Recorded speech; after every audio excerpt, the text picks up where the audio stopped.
വേണ്ടില്ല. ഇന്നത്തെ കാസർകോട്ടുകാരോട് എനിക്ക് പറയാതിരിക്കാൻ നിവൃത്തിയില്ല. അടുത്ത കൊല്ലം നിങ്ങൾ എന്നെ വിളിച്ചാലും വേണ്ടില്ല, വല്ലാത്ത കിബറന്മാരായി ഇന്നത്തെ കാസർകോട്ടെ ചെറുപ്പക്കാർ മാറാൻ തുടങ്ങിയിട്ടുണ്ട്. ഇവിടെ പെരുന്നാൾ വന്നാലും, ഇവിടെ നബിദിനം വന്നാലും, മീലാദ് വന്നാലും ഒക്കെ നമ്മുടെ ഭരണാധികാരികൾക്കും ഉമറാക്കൾക്കുമൊക്കെ ചെറുപ്പക്കാരുടെ കാര്യത്തിൽ ബേജാറ് വരാൻ തുടങ്ങിയിരിക്കുന്നു. എന്ത് ചെയ്യുമെന്നറിയില്ല. പണം കയ്യിൽ വന്നപ്പോ അള്ളാഹുവിനെയും മുത്തുനബിയെയും മറന്നു പോകുന്ന ഒരു സ്വഭാവം അധിക നാള് തുടർന്നാൽ അള്ളാഹുവിനൊരു പിടുത്തമുണ്ട്.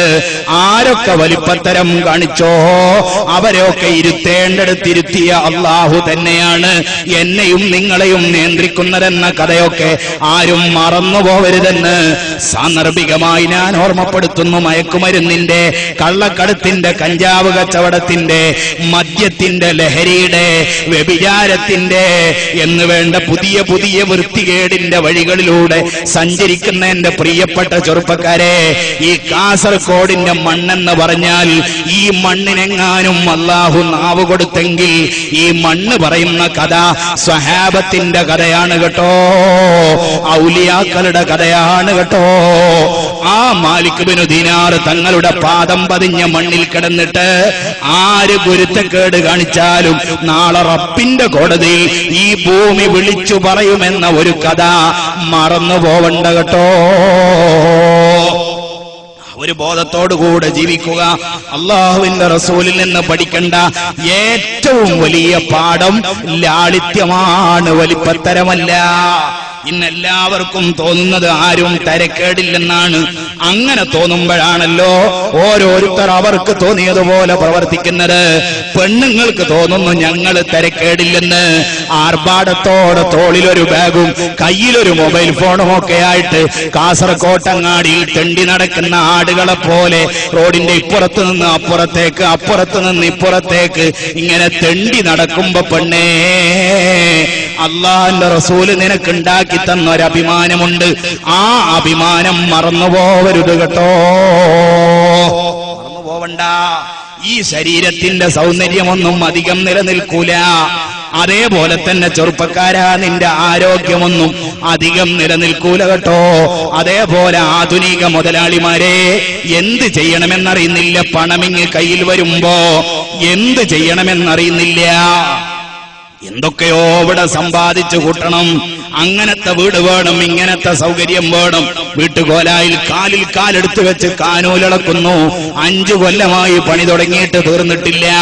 എന്റെ വീട്ടിൽ പതിച്ച ഗ്രാനൈറ്റ് ഇറ്റാലിയൻ, ഇവിടെയുള്ള ബാത്റൂം ഫിറ്റിംഗ് കൊറിയയുടേത്, ഞാൻ കിടക്കുന്ന കട്ടില് മലേഷ്യയിൽ നിന്ന് വന്നത്, എല്ലാം വലിപ്പത്തരത്തിന്റെ കഥ പറയുമ്പോ എന്റെ പ്രിയപ്പെട്ട ചെറുപ്പക്കാരാ, എന്റെ പ്രിയപ്പെട്ട പെങ്ങളെ, അള്ളാന്റെ ഖുർആൻ പറയുന്നു, നിന്റെ ഗ്രാനൈറ്റ് ഇറ്റാലിയൻ ആണെങ്കിൽ, നിന്റെ ബാത്റൂം ഫിറ്റിംഗ് കൊറിയയുടേതാണെങ്കിൽ, നീ കിടക്കുന്ന കട്ടില് മലേഷ്യയുടേതാണെങ്കിൽ, അതിന്റെ മേലെ കിടക്കുന്ന നിന്റെ മെയ്ഡ് ഏതാണെന്ന് നിനക്കറിയില്ലല്ലോ. അതാദ്യം നീ ഒന്ന് പഠിച്ചുകളാ. ഫല്യൻദുരിൽ ഇൻസാനു മിമ്മ ഖുലിഖ മിമ്മാ ഇൻദാഫിഖ് യഖ്റുജു മിൻ ബൈനിസ് സുൽബി വത്തറാഇബ്. ഇത് പഠിച്ചാൽ ആർക്കാണ് ഇവിടെ വലിപ്പത്തരം പറയാൻ കഴിയുക? ഫല്യൻദുരിൽ ഇൻസാൻ, ഓരോ മനുഷ്യന്മാരും നോക്കട്ടെ. എന്താ നോക്കേണ്ടത്? മിമ്മ ഖുലിഖ്, എന്തിൽ നിന്നാണ് അവനെ പടച്ചതെന്ന് നോക്കട്ടെ. ചന്ദന തൈലത്തിൽ മുക്കിയിട്ടോ, കസ്തൂരിയിൽ പൊതിഞ്ഞിട്ടോ, സ്വർണ്ണക്കട്ടി കൊണ്ട് മോഡിഫൈ ചെയ്തിട്ടോ അല്ല കേട്ടോ അവനെ പടക്കപ്പെട്ടത്.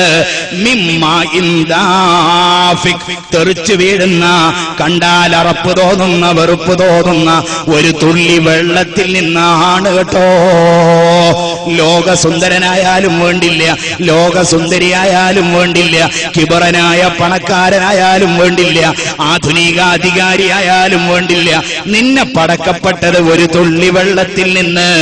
ഏത് വെള്ളം? യഖ്റുജു മിൻ ബൈനിസ് സുൽബി വത്തറാഇബ്, നിന്റെ ബാപ്പാന്റെ മുതുകല്ലിന്റെ വാരിയെല്ലിന്റെ ഇടയിൽ നിന്ന് പുറത്തു ചാടിയ, കണ്ടാൽ അറപ്പ് തോന്നുന്ന, വെറുപ്പ് തോന്നുന്ന ഒരു തുള്ളി വെള്ളമാണടാ ഭരണാധികാരി, ആ ഒരു തുള്ളി വെള്ളം തന്നെയാണടി സുന്ദരി നീയും, അത് തന്നെയാണടാ ചെറുപ്പക്കാരാ നീയും, അത് തന്നെയാണടാ പണത്തിന്റെ ധിക്കാരത്തിന്റെ കഥ പറയുന്ന ഓരോരുത്തരും ആ ഒരു തുള്ളി വെള്ളമാണെന്ന കഥ മറക്കണ്ട. അല്ലാഹ് അവിടെ കിടന്നോ എന്ന് പറഞ്ഞാൽ അവിടെ കിടന്നു കൊടുക്കേണ്ടി വരും. ഇതാ ഈ ഒരാരോഗ്യമല്ലാതെ നമുക്ക് പറയാനില്ല. അതുകൊണ്ട് എന്റെ സംസാരം ഞാൻ നിർത്തുന്നു, എനിക്ക് വണ്ടിക്ക് പോവേണ്ടതുണ്ട്. പ്രിയപ്പെട്ട സഹോദരന്മാരെ, ആ ഒരു ലാളിത്യത്തോടുകൂടെ അള്ളാഹുവിന്റെ പൊരുത്തത്തിൽ